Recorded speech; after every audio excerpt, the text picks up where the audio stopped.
오늘 함께 나눌 제목은 금년에도 그대로 두소서라는 제목입니다. 누가복음 13장 6절과 9절의 말씀을 함께 읽겠습니다.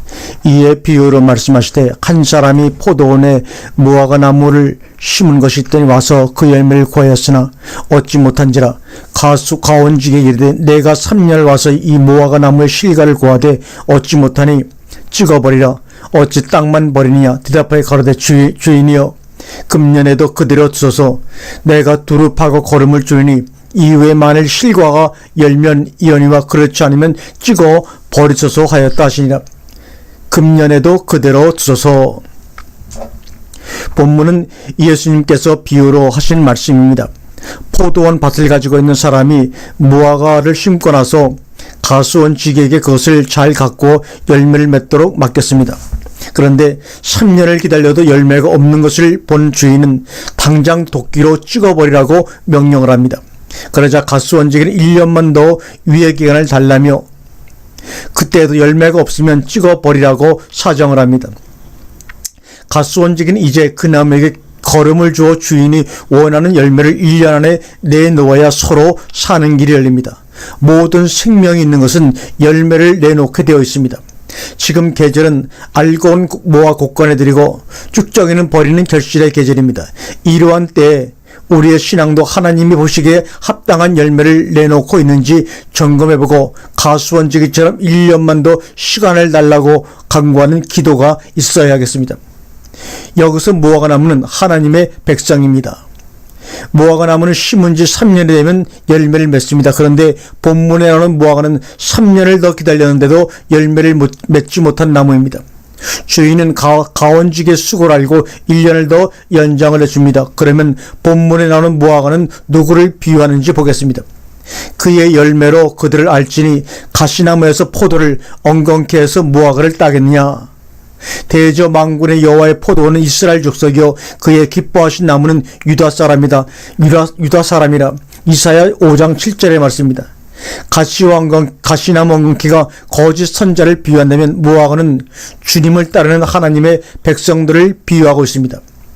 주님을 따르는 무리 중에 하나님 나라에 합당한 열매를 맺을 사람과 아닌 사람이 있습니다. 그 예가 예수님을 판 제자 가룟유다와 11 제자입니다. 열매 없는 무화과는 버림을 받습니다. 예수님께서 베다니 동네를 지나가시다가 잎만 무쌍한 무화과나무를 보시고 이렇게 말씀하시죠. 이제부터 영원토록 사람이 내게서 열매를 맺지 못하리라.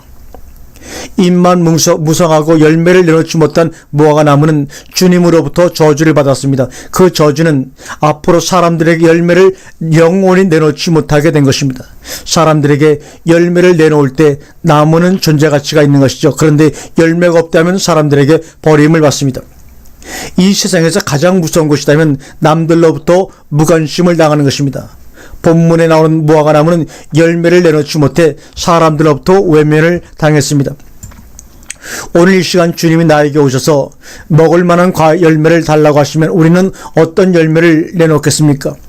만일 주님이 원하시는 열매를 내놓지 못해 본문에 나오는 무화과나무처럼 저주를 받는다면 어떻게 하시겠습니까? 그러면 이 무화과는 아무런 열매를 맺지 못했습니까?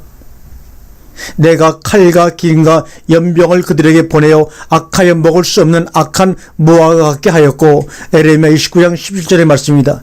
하나님의 선택을 받은 이스라엘 백성들이 가나안 땅에 들어가 살 일은 하나님의 주신 율법을 잘 지키며 섬기는 일입니다. 그런데 하나님의 말씀을 버리고 이방신을 섬기는 죄를 범하고 맙니다. 그 후로 바벨론 포로로 잡혀가는 비극을 당하고 땅에는 전쟁과 기근과 연병이 생겨서 죽어가고 또 열방 중에서 학대와 수치거리를 당하게 됩니다.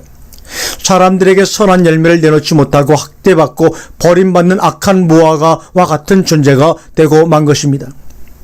이와 같이 포도원 주인이 가수원 지게에게 무화과 나무의 열매를 달라고 할 때 열매를 내놓지 못한 것이 아니라 주인이 먹을 수 없는 무화과만 내놓은 것입니다.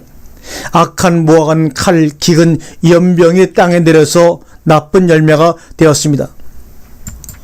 나무가 땅에서 영양분을 잘 공급받았다면 좋은 열매를 맺었을 것입니다. 칼은 상처를 내고 죽이는 무기입니다. 기근은 가난을 의미합니다. 연병은 전염이 되어 모두 죽게 되는 병입니다.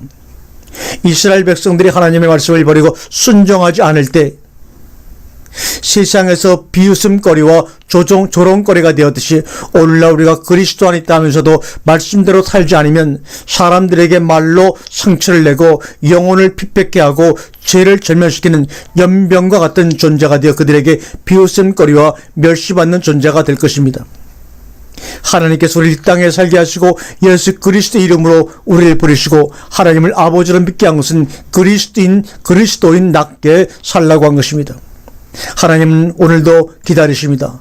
포도원 주인이신 하나님은 선한 열매를 맺지 못하는 무화과 나무를 찍어버리라고 호통을 치셨습니다. 가수원지기는 주인이여 금년에도 그대로 두소서라며 용서해달라는 간구를 합니다. 그리고 내가 두릅하고 걸음을 줄이니 라며 1년을 더 유보해달라고 합니다. 이제 무화과나무가 6년 동안 자기를 위해 살았지만 이제는 1년이라는 기간 동안 하나님의 안식에 들어가기 위하여 주인이 원하는 열매를 내놓아야 합니다. 그러기 위해서는 가수원지기로부터 거름을 잘 공급받아야 합니다. 거름은 열매를 맺게 하는 자양분입니다. 거름이 없는 토양에서 자란 나무는 꽃을 피고 열매를 맺지만 거센 비바람이 불면 땅에 떨어져 썩어 버리고 맙니다. 이와 같이 무화과나무는 거름이 매우 중요합니다. 가수원지기는 무화과나무에 어떤 거름을 줘야 합니까?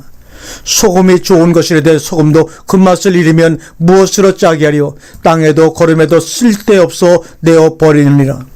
무화과나무는 맛이 있는 소금을 공급받아야 합니다. 맛이 떨어진 소금은 거름에도 도움이 되지 못하고 입만 무성한 나무만 만듭니다. 그러면 맛이 있는 소금은 무엇을 의미합니까? 몸의 부패를 막는 능력 있는 하나님의 말씀을 의미합니다. 하나님 말씀은 죄를 사해주고 하나님의 의가 회복되게 하고 영원한 생명의 나라로 우리를 인도합니다. 이 복음은 썩지 아니하는 영원한 생명의 씨앗입니다. 가수원지기는 생명의 신 복음을 무화과나무에게 공급해야 합니다. 만일 맛을 잃은 소금을 주었다면 그 책임을 하나님께서 물을 것입니다. 그러나 맛이 있는 소금을 주었는데 열매가 없다면 그 책임은 무화과나무에게 있습니다. 금년에도 그대로 두셔서 또 이 말을 누가 하고 있습니까? 누가 정죄하리요? 죽으실 뿐만 아니라 다시 살아나시는 그리스도 예수시니 그는 하나님 우편에 계신 자요 우리를 위하여 강구하시는 자니라. 로마서 8장 26절의 말씀이죠. 주님은 부족한 우리를 위해 아버지께 용서를 구하고 있습니다. 만일 주님이 없다면 우리는 지금 불 가운데 헤매고 있을 것입니다. 우리가 악을 향하여 아버지가 보실 때 합당한 열매를 맺지 못하고 있을지라도 주님은 우리를 위해 기도하고 계십니다.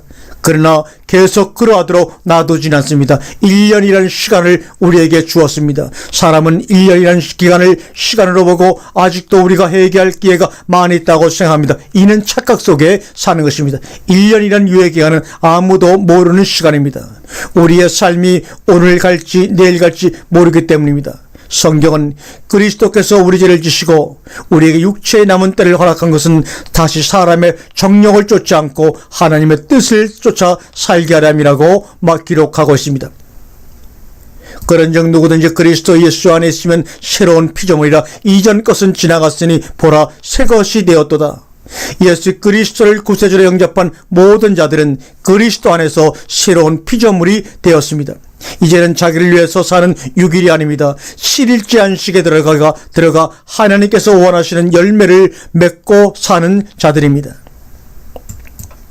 우리 인생은 우리의 것이 아닙니다. 그러므로 자신을 위해서 살면 안 됩니다. 생명 있는 하나님의 말씀을 공급받아 아버지 하나님이 보시기에 또 주님이 드시기에 합당한 열매가 나와야 불 속에 들어가질 않습니다.